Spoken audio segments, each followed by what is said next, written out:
Topic po natin, 10 bawal gawin bago mag-shower o bago maligo o mga bagay na hindi mo dapat ginagawa bago ka maligo.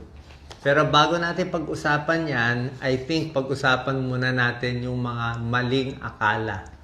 Okay? Marami sa kababayan natin may maling akala sa paliligo, lalo na sa paliligo sa gabi.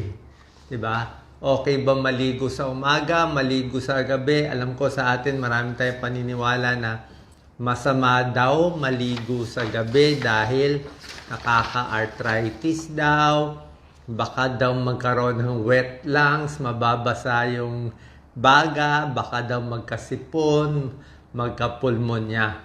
Okay?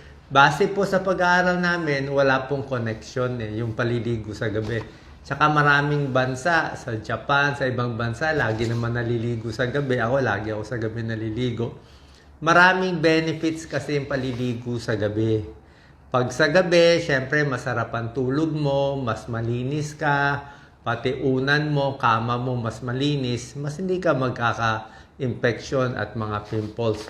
Yung sinasabi nila pag naligo daw sa gabi magkaka-arthritis, iba po yun.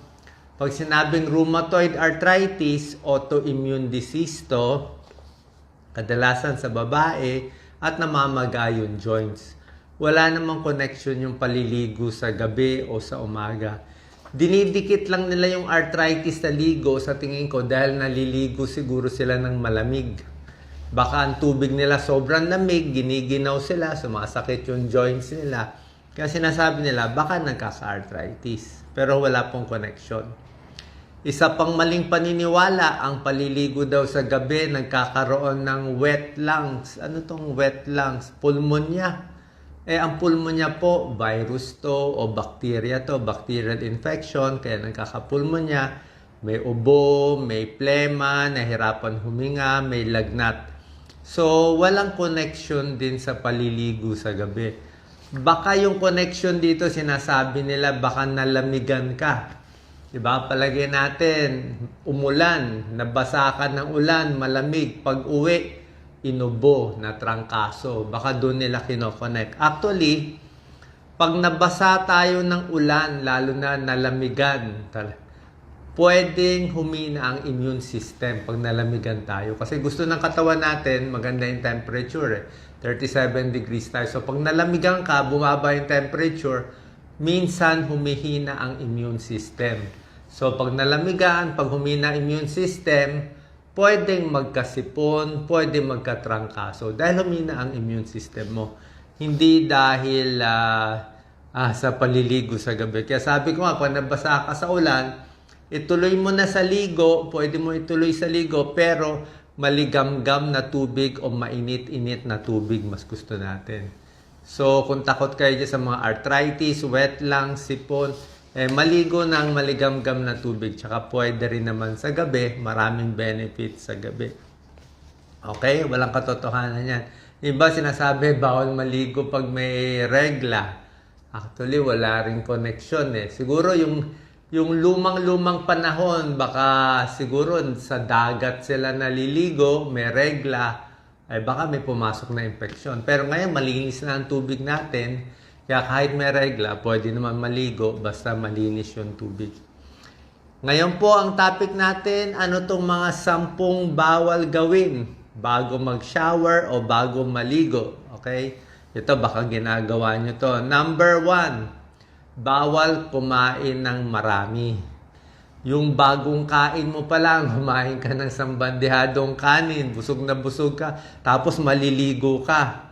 Diba? Magugulo yung katawan natin. Kasi focus yung katawan natin sa digestion Tinutunaw pa niya yung kinain mo marami, sasabayan mo ng ligo, baka hindi maganda digestion mo. Baka hindi ka matunawan. Okay? Baka mahirapan yung katawan mo, busog na busog. So, hindi alam ng katawan mo, maliligo ba siya o tutunawin yung pagkain. Kung kumain ka ng medyo spicy foods, diba? Very spicy, pinapawisan ka, tapos maliligo ka, baka hindi rin maganda. Number 2, dapat iwasan bago maligo or mag-shower, pag-inom ng alak. Alak, lasing, di ba yung iba ganyan? Kung kailan lasing, tsaka maliligo. Ang problema dito, syempre lasing ka, pwede ka maaksidente. Pwede ka matumba sa banyo. Ang alcohol nakaka-dehydrate. Alam niyo naman, pag uminom ka ng alak, ihi ka ng ihi, dehydrated ka.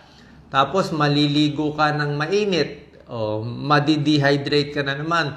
Kulong ka pa sa banyo, walang hangin, madi-dehydrate ka. So pwede ka ma-dehydrate. Kaya nga dapat pag inom ng alak, bawat beer na inumin mo o red wine, dapat isang basong tubig ang kasabay para hindi ma-dehydrate.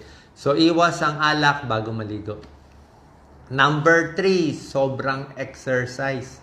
Yung pagod na pagod, pawis na pawis. Alam ko yung mga atleta, kaya yan eh. Yung mga athlete, after exercise, ligo. Pwede yon, bata pa sila. Okay? Yung iba, yung mga atleta, naliligo ng malamig. Maganda yan, para daw pumayat, di ba? Pampagising, malamig. Pag bata ka pa, siguro po pwede. Pero sa mga senior citizens, sa mga may edad, kahit edad 45-50, hindi ko na pinapayo yung malamig na tubig. Dapat siguro maligamgam na tubig. Medyo malapit sa temperature natin, mas hindi hirap ang katawan. Tapos pag sobrang pagod sa exercise, pawis na pawis, pagod na pagod, sa akin pahinga muna kayo. Wala namang masama eh, di ba? After exercise, kailangan may cool down. Kaya nga may warm up bago mag-exercise. Tapos ng exercise, cool down muna. Mga 15-30 minutes, pahinga muna, relax muna, pababain muna yung heart rate, di ba? Yung pawis, relax muna bago ka mag-shower. Number 4, bawal na bawal gawin bago maligo. Bawal magdala ng electronic equipment. Okay? Meron ako mga kakilala, nangyari yan. Bawal magdala ng mga gadgets. Dati may mga radyo pa, naka-plug sa kuryente, pwedeng makuryente. Mga cellphone, naka-plug pa, pwede ka makuryente. Cellphone, pwede mahulog sa tubig. Delikado. Madi-distract, di ba? Yung iba, nakita ko yung mga lumang heater. May pasyente ako dati, yung lumang heater na nakasaksak pa. Nahulog yung I think yung shower o nahulog, nakuryente siya. Nakuryente siya. Pag kuryente niya, bumagsak siya sa Kaya yung mga ibang mga lumang heater na desaksak, medyo delikado. Kasi nga, electrical equipment, pati tubig, baka makuryente, biglang madisgrasya tayo. Number 5, bawal gawin, bawal hindi tanggalin yung makeup. Kaya kung marami kayong makeup, marami kayong pinahid, bago maligo, tinatanggal mo na yung makeup. Otherwise, hindi mo malilinis ang mukha mo. Number 6, tulad ng makeup, yung mga maraming lotion, maraming oil, tinatanggal din muna. Okay, mga bagong massage, maraming oil, hindi rin pwede agad-agad. Usually, pag bagong massage, hintay mo na mga 4 hours. Mga ganun eh. Ilang oras muna bago maligo. Number 7, huwag din magmamadali bago maligo. Yan ang problema. Marami paggising sa umaga, gusto maligo, rush, nagmamadali. Merong mga nai-stroke dyan. Okay? Marami ako nakikilala nai-stroke. Bakit? Sa umaga, very stress ka, marami kang iniisip. Tapos maliligo ka, usually tumataas ang blood pressure. Tapos pagpunta mo sa banyo, kulob na kulob yung banyo, mainit. Tapos magbubuhos ka pa ng tubig, tumataas. Tingnan mo pag pagod na pagod, nag-rush, i-check mo blood pressure mo, tapos maligo. Usually high blood sila. Naka-high blood sila. Meron na i-stroke sa banyo kasi nga, kulang sa oxygen, walang hangin, mainit ang shower, di ba? Napagod pa. Mga bata, hindi nyo ito nararamdaman, pero pagdating nyo ng edad 50, 60, lampas, makikita nyo, pagkaligo nyo parang hingal. Di ba? Kaya mag-comment, totoo, mas hingal kasi nga, mas matanda, mas mahina ang baga, mas mahina ang puso, mas mahina ang muscle, mas hingal. Kaya sabi ko nga, maganda may silya. May silyang plastic ako lagi sa banyo para medyo relax pa.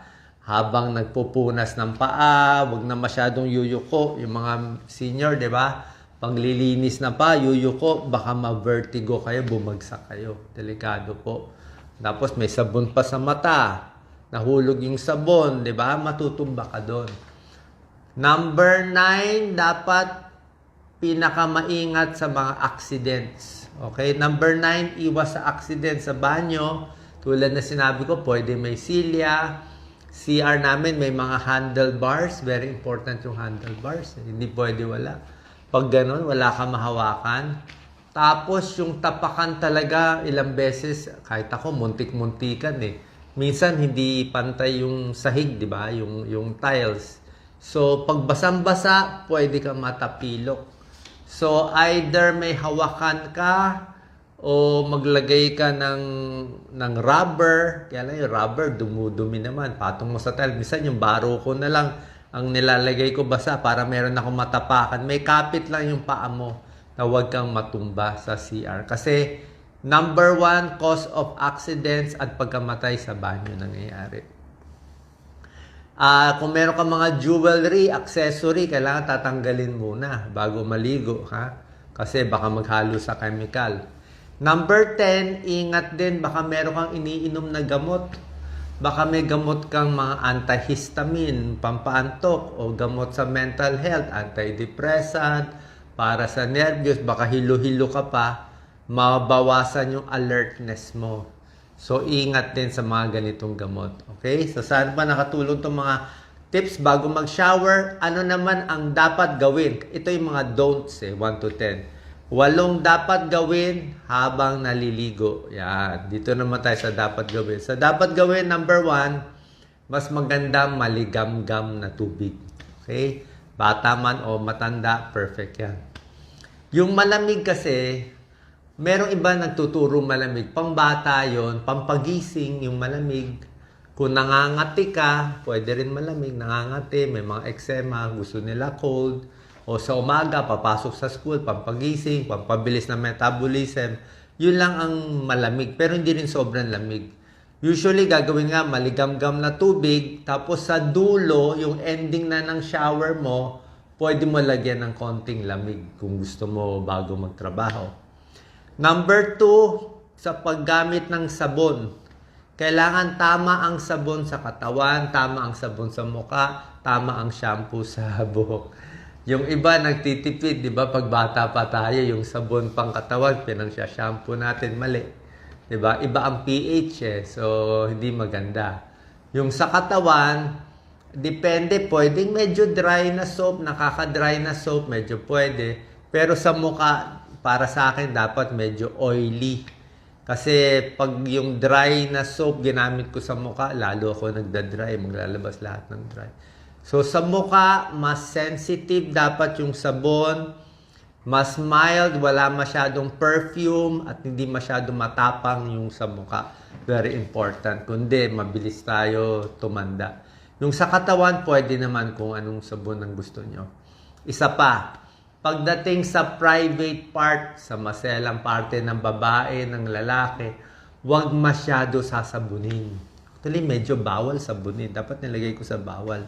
Sa mga babae, hindi rin pwede yung matapang na sabon, sinasabon. Usually, water lang tubig lang, o kung gusto mo, very mild lang yung soap. Malabnaw na malabnaw, lalo na sa babae at sa lalaki, hindi dapat sinasabon yung pinaka-sensitive. Pero sa singit, pwede magsabon.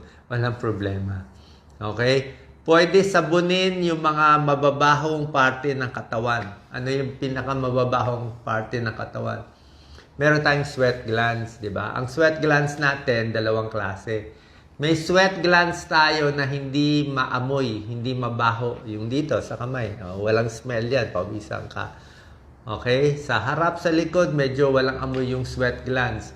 Pero meron tayong naglalabas ng pawis na maamoy. Okay? Special parts ng katawan. Ano to? Kilikili. Okay? Singit. Sa paa, sa daliri ng paa, maamoy. Actually, pati sa batok. Sa scalp, maamoy din yan. So, yan yung mga maamoy na parts. So, yan yung mga maamoy na parts na may sweat glands. Yun ang pwede mong sabunin. At pagkasabon nitong kilikili, singit, pati sa paa, dapat tinutuyong tuyong-tuyo. Yan ang secret. Minsan magtataka kayo, ay nagpunas naman ako maigi, ba't nangangamoy pa rin? Ba't may body odor, maamoy pa rin? Kasi hindi mo tinuyo ang parts. Dapat tuyong-tuyo para hindi tubuan ng mga bakterya, hindi mangamoy agad. Isa pa, dapat kasama sa bawal. Kung meron kang makakapal na kalyo sa siko, sa tuhod, kung anong parts ay na kinakalyo, bawal kuskusin masyado.